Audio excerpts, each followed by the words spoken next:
Welcome back, guys, to Sky High Productions, and today I have for y'all the Western Conference Semifinals preview between the Utah Jazz and the Los Angeles Clippers, and the Denver Nuggets and the Phoenix Suns. I really suspect both of these series to be very close. All four of these teams are very competitive, and I feel all of them match up well against each other. So I'm first going to start off with the series that begins tonight at the time of me recording this video, the Suns and the Nuggets. Now, this may be the series that people would say is less evenly matched, considering that the Nuggets, since the middle of the season, they've been missing Jamal Murray with the injury and he's been out. And without Jamal Murray, most people would probably say that the Suns hold a clear advantage in the series. And honestly, it's very hard to bet against that, since the Suns, they still have Devin Booker, who's been balling out of his mind. You have DeAndre Ayton, who's really coming into his own during these playoffs, especially in the series against the Lakers. He showed that he can be dominant, and his dominance against bigs that probably he's way better than in terms of skill. And then Chris Paul, even though he's been injured, the last two games, he's still been able to show that he still has that Chris Paul ability, and has been really shining in those games against the Lakers. And I don't suspect that'll let up against the series in the Nuggets. And even aside from the stars of the Suns, their role players have really been showing up. Cameron Payne also has been playing the best basketball Lee Paul has ever played. Cameron Payne was known as a player back in the day who, as soon as you put him in, it's garbage time. And now he's putting in solid minutes as a backup PG for a team that could potentially even make the finals. And then with Cameron Payne, the Suns, they still have Cameron Johnson. They have Jay Crowder, good 3-and-D wings. They have Mikal Bridges. And even though Jay Crowder started off the series in the Lakers pretty horridly, he picked it up. And that's all you could really ask for your role players.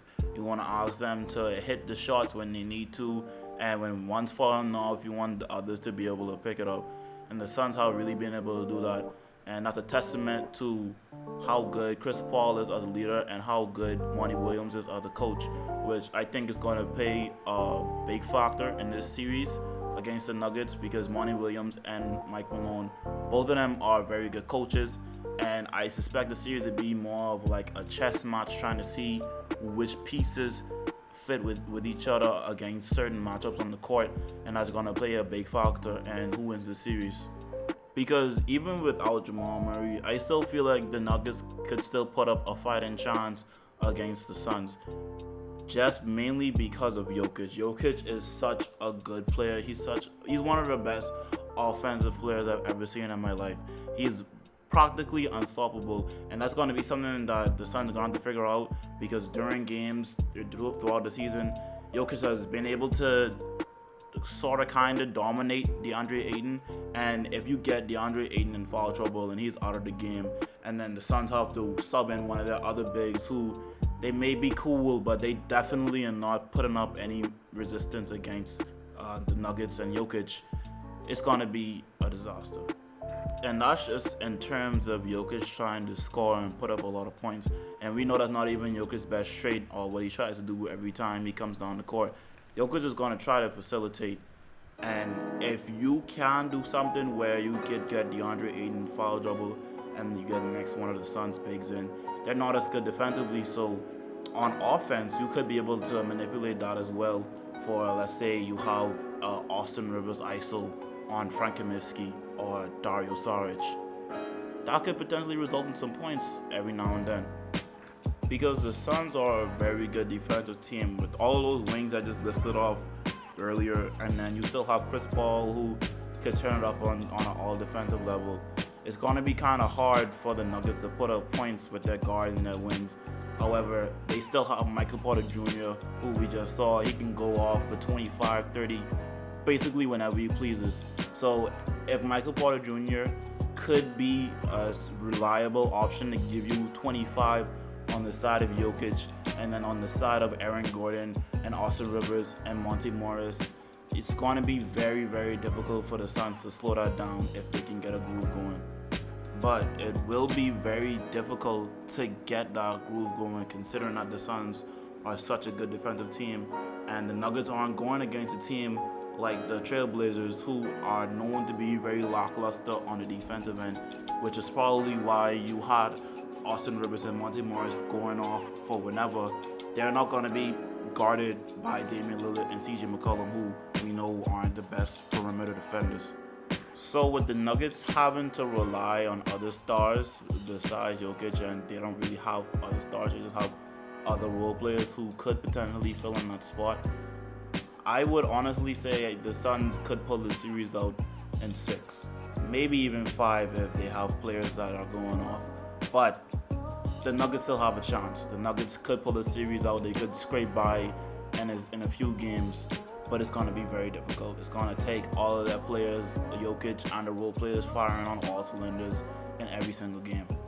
So transitioning into the next series between the Clippers and the Jazz, I would say this would be the series that's way more tightly contested, considering that I feel that these teams are more evenly matched, and it's very hard to tell who's going to win between two very, very good teams. And it's mainly just going to come down to who wants it more at the end of the day. Who wants it more between Kawhi and PG, or Donovan Mitchell and Rudy Gobert. Because we've seen in games against the Mavs and even in last year's playoffs where the Clippers come out lackluster, and you simply just can't afford that against a team like the Jazz, who is this well put together, and their stars are most likely going to show up. Donovan Mitchell usually shows up in these scenarios, and I suspect Rudy Gobert to show up as well. So it's going to be very difficult for the Clippers to do the same things that they did against the Mavs, against the Jazz team that's way more poised for these type of scenarios. Because yeah, the Mavs have Luka, and then they have a couple players like Jalen Brunson who will hit a few shots, Tim Hardaway Jr. who will hit a few shots, but they're not as solidified as good role players as the Jazz. The Jazz have Bogdanovich, they have Joe Ingles, they have Royce O'Neal. All these are people who are used to this moment in the playoffs that the Mavs just didn't have, and that kind of showed up for them. That's kind of the reason why they lost. Because if Luka had a little bit more help in those games, maybe we talking about the Mavs against the Jazz instead of the Clippers against the Jazz. However, Kawhi and PG are both known as stars for a reason. It's very possible for Kawhi to do the same thing like he did in the last series. Very possible for PG to just show up and just refuse to go home, because we've seen when the Clippers team get locked in, they are probably one of the most dangerous teams left in the playoffs right now. They were one of the best three-point shooting teams during the regular season, and they still do have solid role players like we saw in the last game against the Mavs. Reggie Jackson showed up in the game before that. Reggie Jackson also showed up. He dropped a 20-point game. Marcus Morris probably going to show up. Terrence Mann showed up in the last game against the Mavs as well. So the Clippers still do have role players that could contend with the Jazz role players. And that could also be a deciding factor in the series. Who has the better role players that could come out with the win. And another thing that's going to be tested in this playoff series is how good of a coach can Tyronn Lue be. Because in the last series against the Mavs, Tyronn Lue was able to make adjustments that eventually led them to the win. However, it's arguable that if those adjustments were made maybe a game or two before, the series could have been over way sooner. So if Tyronn Lue, let's say he has to make some adjustments and it takes him too long to make those adjustments, and he just gets simply out-coached, because it's possible for him to get out-coached because Quinn Snyder is just a better coach than Tyronn Lue, in my personal opinion. But if that does happen, that may also be the deciding factor in this series. And speaking of adjustments, one adjustment that he did make was playing a more 5-out kind of system. And it's going to be interesting to see how Rudy Gobert reacts to that, because Rudy Gobert, he is a Defensive Player of the Year candidate for a reason. However, we've seen that he doesn't go too well against perimeter players when it comes to guarding them one-on-one. It's possible for him to get beat. It's possible for him to get ISO'd and scored on. So it's going to be interesting to see if that 5-out system gets pulled out, if Rudy Gobert can handle it. So for this series, I think I would have it going 7, just because these teams are both very competitive. And it's very possible for it to go to a Game 7. And in a Game 7, I will have the Clippers winning it, just because I don't see a way Kawhi is just going to allow his team to go home. He's going to go into that mode he went to in Game 6 and Game 7 against the Mavs. and it's just gonna be wraps. It's gonna be nothing that the Jazz can do against it, no matter how good of a defensive team they are. They're not gonna be able to stop that. And if Kawhi could do that in a Game 7 with Paul George contributing and with the role players performing in their role, I have the Clippers winning that game and going on to the conference finals. But those are just my thoughts, opinions.